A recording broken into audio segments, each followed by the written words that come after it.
আসসালামু আলাইকুম এভরিওয়ান, সবাই কেমন আছেন আপনারা? আশা করছি সবাই ভালো আছেন। আমি জান্নাত চলে এসেছি আমার নতুন ভ্লগ নিয়ে আমার চ্যানেল জান্নাতস ডেইলি লাইফ থেকে।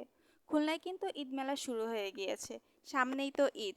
আমরাও গিয়েছিলাম খুলনা প্রেস ক্লাবে মেলা দেখতে। হঠাৎ করেই আমি আর আমার বান্ধবী ওখানে যাব বলে প্ল্যান করি। মেলাটি আয়োজন করেছিল খুলনা অনলাইন সেলার গ্রুপ।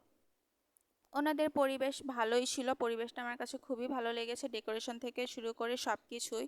যদিও শেষ দিন ছিল, তবুও দেখলাম মেলায় অনেক ভিড় ছিল।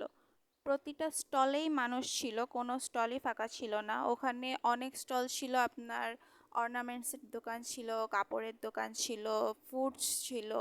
তো যে যার ইচ্ছা মতো, যার যেখানে চয়েস হয় সেগুলো কিনছিল।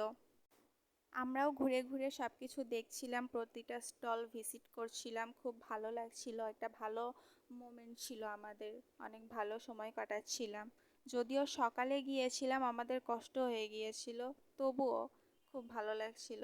মেলায় যে একটা জিনিস খেয়াল করলাম, কি প্রত্যেকটা জিনিসেরই অনেক বেশি দাম, অনেক দাম।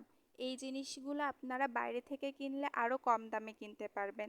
জানি না কেন এত দাম ছিল।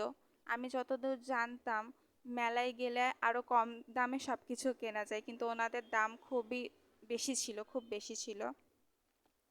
তো যাই হোক, আমরা ঘুরছিলাম, সব কিছু দেখছিলাম। আপনারা কারা কারা গিয়েছেন আমাকে অবশ্যই জানাবেন। তো এই স্টলে যাওয়ার পরে এই জিনিসগুলো এত সুন্দর লাগছিল, দেখেন কত কিউট না, অনেক সুন্দর জিনিসগুলো, অনেক ভালো লাগছিল। তো আমরা দেখছিলাম।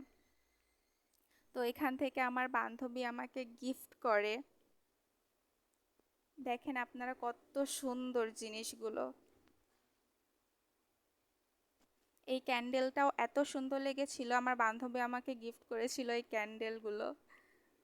তো আজকের ব্লগ এই পর্যন্তই। সবাই ভালো থাকবেন, সুস্থ থাকবেন। আমার চ্যানেলটি সাবস্ক্রাইব করে, লাইক দিয়ে, কমেন্ট করে আমার সাথেই থাকবেন। আল্লাহ হাফেজ।